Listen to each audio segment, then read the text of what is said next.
Hello, everyone, and welcome to Between the Lines. I am here with Sarah M. Eden, Esther Hatch, and Sean and Bessie. And today we are going to be talking about how each of us chose to write our specific genres. So we're going to start at the beginning. When you first started writing, like very baby author, what genre did you begin with? And is it the same as what you write now? My first book was contemporary. It was set in Wales. And I wrote a couple of other contemporary books afterwards that were a little bit more romantic suspense than the first one was. But then I moved into historical. And I think most people associate me with historicals now, but to be honest, I still love jumping between them. She just can't make up her mind. That's no, I'm just totally indecisive. Yeah. We've always known this about you. Well, I think one of the most telling stories about me and my chosen genre, which is romance, involves, like most romantic writers, involves the movie The Terminator. This was actually before I ever started writing, but I was watching that movie with my husband. It was on TV. And it's not really my thing, but, you know, he wanted to watch it and I love my husband. So I watched it with him. And spoiler alert on this like 40-year-old movie. There is a love story in it. The gal that the Terminator has come to kill falls in love with the guy who came to try and warn her about it.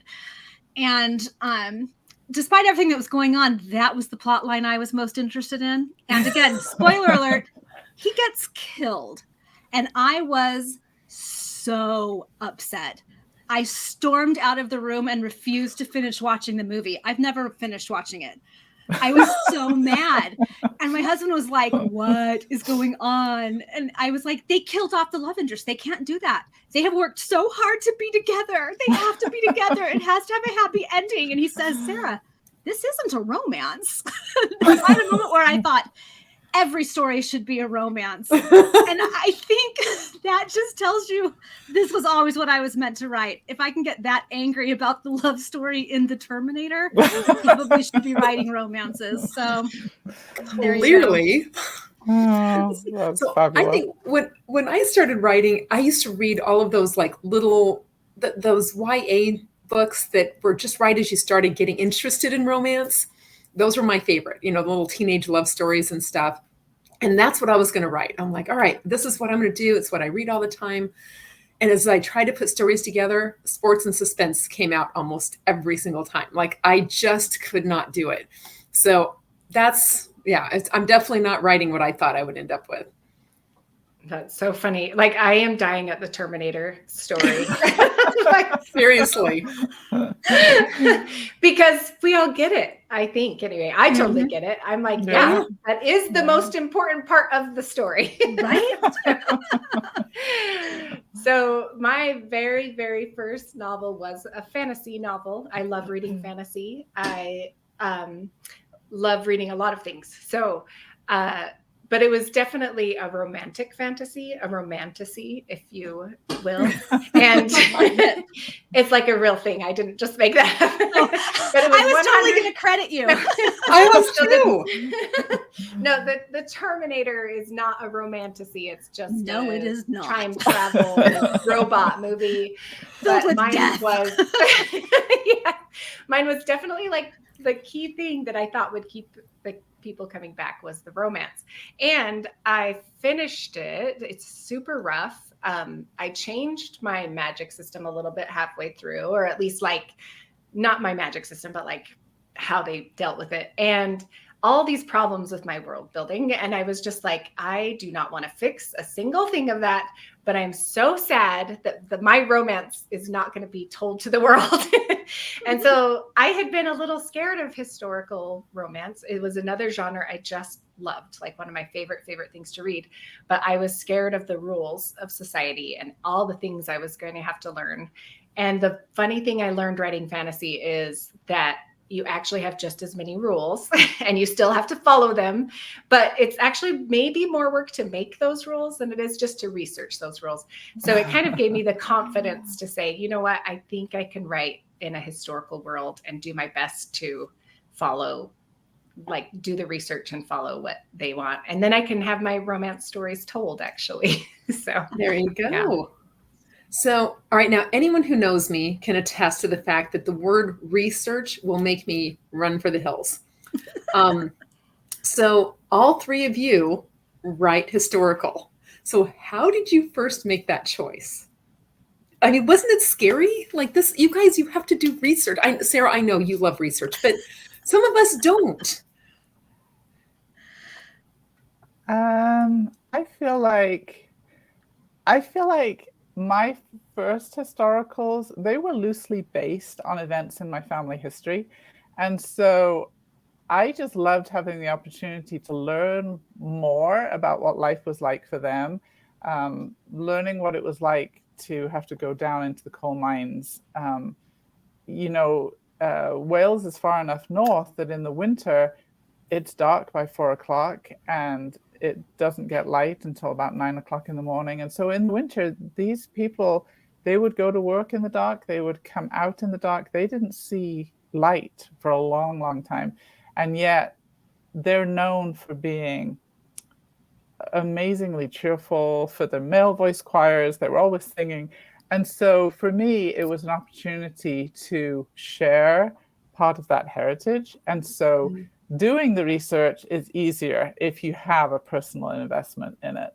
And it's similar for some of the other stories that I've written, particularly the ones set in Wales. They're connected to my family history, which makes it a lot easier. Some of the other things that I have researched, you hear authors talking all the time about going down a rabbit hole. You just go down this hole and you find this incredible wealth of information, and it's just so fascinating that's what makes it fun. Learning the rules and learning the little itty bitty things, that's not the fun part. But the overall coming to better understand what life was like for these people, that's kind of magical, I think. Yeah. I like to say I didn't choose historical chose me.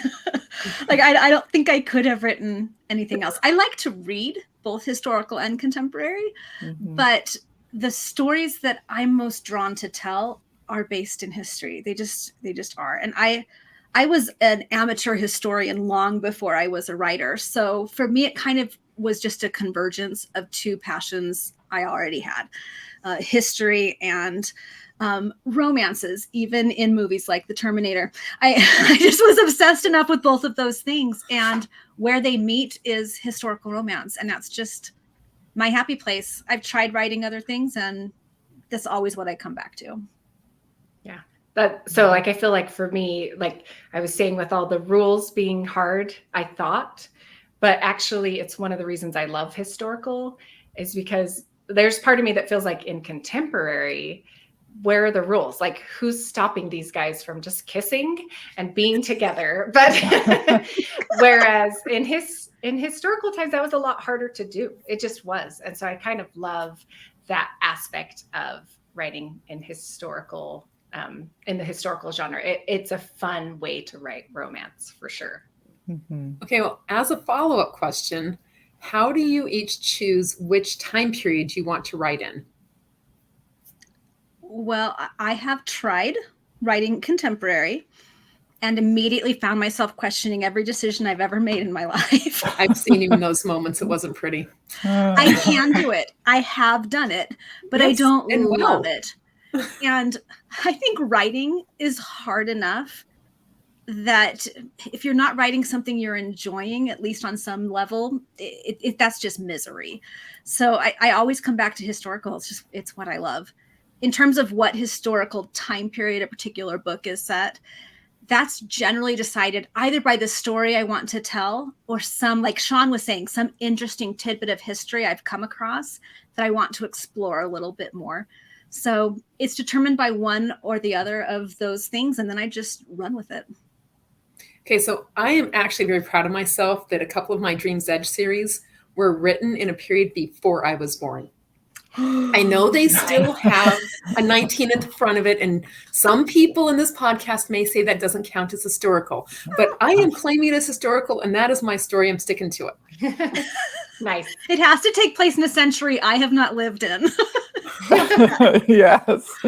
Yes. We're not don't going think with that that's the years, the century, the whole century. I don't think so. I mean, some people call like World War II historical, and that's 2019. That's close enough. Well, I think for me, maybe Sarah and I are similar in this, but I look for specific events in history. Particularly, I love finding something that I feel like not many people know about, and it can be a person, an event, and then I use that as the backbone for a fictional story. And so whatever era I find that in, from medieval all the way to 19th century, because I am so indecisive, I'm all over the place, that I will use those little nuggets to strengthen my story. And hopefully, one of my favorite things is when I have readers message me or talk to me at a book signing and say, after I read this book, I had to go look up more about this particular event or this particular person, and 9 times out of 10 they're surprised that it's real, and that is really a fun part of writing historical. I feel like that's like what Sean's books are to me. I like go back afterwards and read the history, which is so fun. I feel like the two eras I have written in are Regency and Victorian, and I feel like I've picked those because they are the books I love. so growing up, some of my very favorite books were all the Jane Austen books. Well, that's the Regency time period, and then I also adored Jane Eyre all growing up. And as an adult, North and South by Elizabeth Gaskell has become like my favorite novel. And so I was drawn to the Victorian period. I think lots of people like to think of, Regency Victorian based on kings and queens, because that's like the technically right way to do it. I like to base it on who was writing at the time. so when people say it's like a Dickens novel, I'm like, I got it. I know what that is. That just proves how well read you are, Hester. Only in my little space. I'm sure. It doesn't matter. You got this. But how do you feel about the Terminator? That's a real question. I think he should have lived, Sarah. I think he should have lived. Oh my gosh. We're all on the same page on this one, Sarah. We feel your pain. You're my people. We are your people. But okay, so are there times when you need a break from your usual genre or usual time period when you're writing? Yes, and that's when I write with you. I jump right at historical and into contemporary, and I get to write about cell phones and computers and cars. It's great. The worst part is trying to figure out how somebody's going to get away with something with all the cameras everywhere, though. I mean, it's a challenge, let me tell you. Suspense is getting harder as technology advances. Yeah, that's probably true. Even I feel like contemporary romance, now with cell phones, there used to be the mad dash to the airport. Can you even do that anymore? You just call the people. So yeah, it's kind of interesting how technology changes that. I feel like as far as my writing goes, I have stuck mostly to Regency and Victorian, but I've lately been branching out a little bit. I've been thinking about going back to that fantasy and fixing it up. I still just really love the romance there, and I would love to put it out in the world, but every time I sit down and open it, it's the first thing I wrote. And so I think the story is good, but the writing is less good. We'll say that. And so it's a real total rewrite. So I have to have the confidence that something's going to happen with it before I spend that time on it. And then I've just started maybe branching out to some contemporary stuff that I'm trying, and we'll see what happens with that. So it was actually super fun though. So what I've gotten so far. And computers and cars. I many years ago submitted a full-length contemporary romance to an agent. This is before I got the agent I have now. And her feedback was wonderful. This is well written. I enjoyed the story, but all of these people sound like they have come from the 19th century. I was like, yeah, I get it. I have a historical voice. I'll just accept that about myself. I write in so many different time periods that I don't really have an opportunity to get bored by my usual, time period, because I don't have one anymore. I have some books set in the 1700s and some in the American West, post-Civil War, and some in the Regency and some in the Victorian, and they're just kind of all over the place. So that helps. I'm constantly jumping between time periods, and so that helps keep it a little fresh in my mind. I think if I only wrote in one time period, my brain would definitely need a break. Yeah, that totally makes sense. And I have to say that when I was writing my Dream's Edge series, it was kind of fun going back to when there weren't cell phones and, you had to wait for a call, and there was it was a different dynamic. So it was a lot of fun. Right. And honestly, the projects I do with Sean are always such a, great reprieve as well. But the other thing I do like to do is on occasion, I'll throw in that occasional romance when I just need a break from killing people. Sometimes I just need that. So it gets old after a while. It does. So anyway, all right, we've talked a lot about what genres we write, but what genres do you most enjoy reading? Because as much as I love contemporary, ironically, I love reading all of you. Like I love reading the historicals.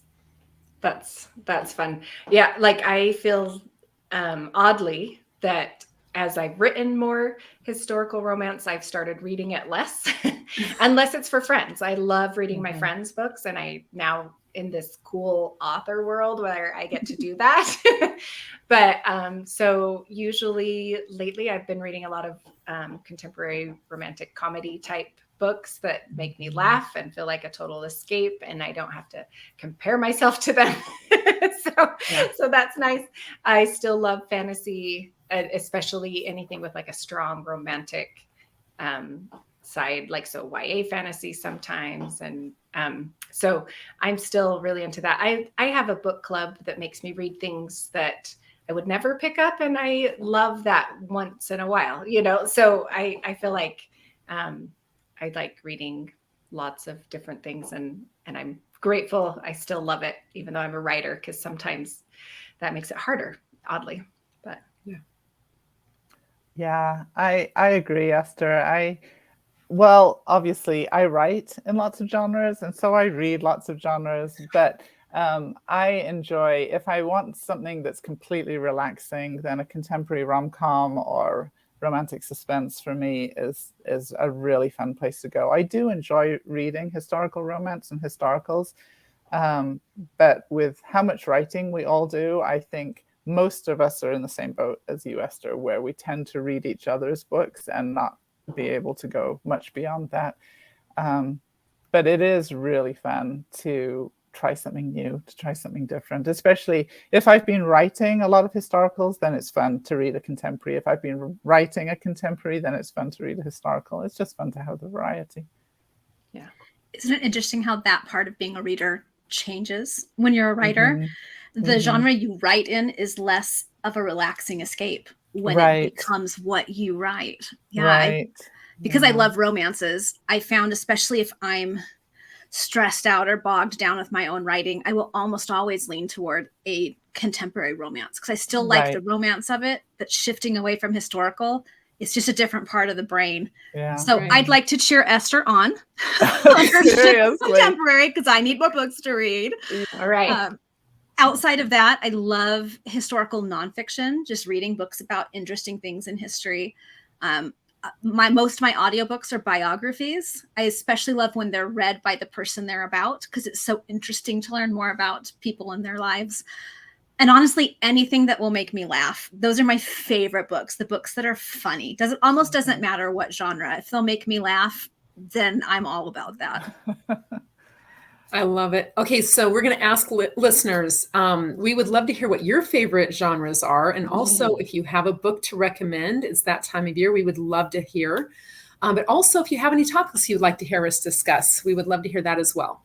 So thank you for joining us this week. For those of you on YouTube, please hit that like and subscribe button, and we look forward to seeing you next time.